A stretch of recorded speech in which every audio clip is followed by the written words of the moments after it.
Somnath part 56 తర్వాయి భాగం. Recap.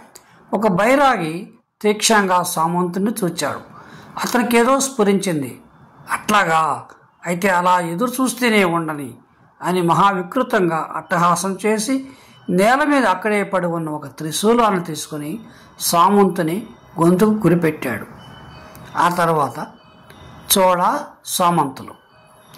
సామంతుడు తన అంత్య సమయం సమీపించింది అనుకున్నాడు. అతనికి జీవించాలని కూడా లేదు. కన్నులు రెండు మూసుకొని ఒకసారి సోమనాథుడిని స్మరించుకున్నాడు. గోగారాణను జ్ఞాపకం చేసుకున్నాడు. ఇక కొన్ని క్షణాల్లో తన తల్లిదండ్రులను కలుసుకోవడానికి వెళ్ళబోతున్నాడు. ఇంతలో కుండల భయంకరంగా అరుస్తూ, వద్దు వద్దు, ఈరోజు ఇక్కడ పురుషరక్తం ఒక్క చుక్కైనా చెందరాదు అని ఆ బైరాగులను వారించింది.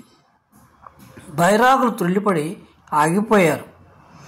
ఉత్సవ సమయంలో పురుషరక్తం మందిరంలో పడితే పృథ్వీ పాతాళంలోకి కృంగిపోతుంది.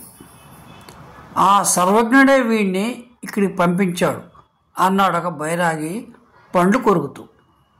ఉండు, నేను ఇతన్ని ఒప్పిస్తా. వద్దు వద్దు, నా కళ అంతా అబద్ధం. అయితే శివరాశి గారిని అడుగుదాం, ఏం చేయమంటారు? ముగ్గురు బైరాగులు నెమ్మదిగా ఏదో మాట్లాడుకున్న పిమ్మట కుండలతో పాటు ఇద్దరు బైరాగులు లోపల ద్వారంలోకి వెళ్ళిపోయారు. సామంతునికి ఇదంతా అర్ధ స్వప్నావస్థలో ఉన్నట్లున్నది. ఆ లోపల ద్వారంలో త్రిపుర సుందరి మందిరంలో ఎలాంటి భీభత్స భయానకమైన క్రియలు, కామోద్రేకం కలిగించే క్రియలు జరుగుతున్నవో కదా. అమీరు సర్వనాశనం అనుభవించడానికి వస్తున్నాడని ఈ మూర్ఖులకి ఏం తెలుసు? అందుకే అమీరును ఓడించడానికి మూల విరాట్ అయిన తనను ఇలా బంధించి ఉంచారు ఈ నీచులు. ప్రపంచమంతా మృత్యువాత పడబోవటం లేదు కదా.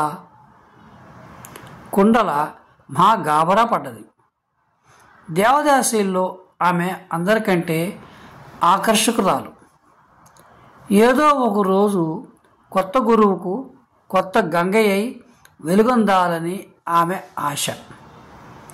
ప్రతి 3 నెలలకు ఒకసారి ఈ ఉత్సవం వచ్చినప్పుడల్లా తనకు అమ్మవారి పూనకం రావాలని, త్రిపుర సుందరి రూపంగా తననే పూజించాలని ఆశపడుతుండేది.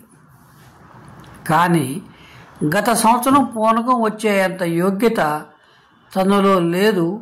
నిన్ననే తనకు ఆ యోగ్యత వచ్చింది. కలలో కనపడింది మహాశక్తి కలలో కనిపించిన ఏ విధంగా అదే చాలు. ఒక పురుషుడు కూడా కనిపించాడు. కానీ చివరికంతా మట్టిలో కలిసిపోబోతున్నది.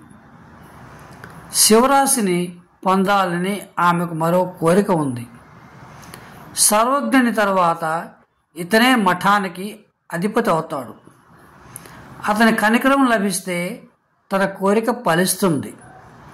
శివరాశిని వశపరుచుకోవడం తేలికే కానీ తన వాడుగా చేసుకోవటం కష్టం.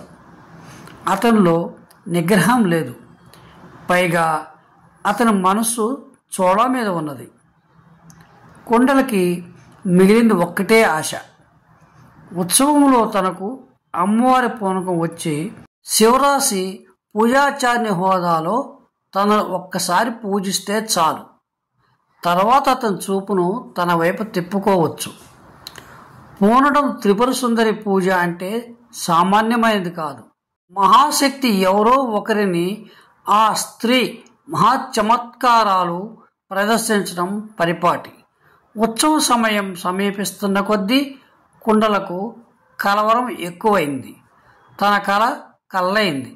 మందిరంలో కనిపించిన వీరుడు మందిరాన్ని అపవిత్రం చేశాడు. ఇది ఇలా ఉండగా మహాశక్తి పూనకం వచ్చే వాళ్లకు ఒక మూర్ఛలాంటి మైకం కమ్ముతుంది. కానీ కైపెకేటు సురాపానం చేసిన తనకు ఆ మైకం రాలేదు. మరి ఈ అవకాశాన్ని కూడా చేదార్చుకోవటమేనా? సామంతుణ్ణి తెచ్చిన ద్వారం వద్ద కుండల ఆ ఇద్దరి బైరాగులతో వచ్చి తలుపు తెరిచింది. అరుగో శివరాశి, అవకాశం చేజారిపోతున్నది. తర్వాత తన గతి. కుండల తొంగి చూచింది. శివరాశి సిద్ధేశ్వరునితో వస్తున్నారు. ఇక మహాశక్తిని నమ్ముకుని లాభం లేదు. తానే మహాశక్తి అలా అనుకొని గట్టిగా అరిచి మూర్ఛ వచ్చినట్టు నటిస్తూ 2 చేతులతో తల పట్టుకొని వెంట వచ్చే సాధువులు తన పడకుండా పట్టుకొనక ముందే విరుచుకు పడిపోయింది. బైరాగులు కుండలను అమ్మవారి పూనిందనుకొని జయ జగజ్జ అంటూ ఆమెకు సత్యోపచారాలు చేయనారంభించారు. శివరాశి మహాకోపంతో కాడు నేల మీద కొడుతూ సిద్ధేశ్వరునితో పాటు ప్రవేశించాడు. గురుదేవుని మీద మొదటిసారిగా అతనికి విశ్వాసం సడలిపోయింది. గురుదేవుడు ఆనాడు చేసిన పని వల్ల ప్రపంచమంతా అపవిత్రమైందని అతడు అనుకున్నాడు. లకులేశ మఠం అధిపతులు జ్ఞాన సముద్రులు, రుద్రావతారులైన సర్వజ్ఞులే నేడు ధర్మాన్ని కాలదన్యారు. చోళ త్రిపుర సుందరి లౌకిక రూపంగా పూజింపబడటానికి యోగ్యురాలైన పొద్దుటనే ఆమెను అమ్మవారు పూనినా ఈ గురుదేవులు ఆమెను పూజించరాదని శాసించారు. సశేషం.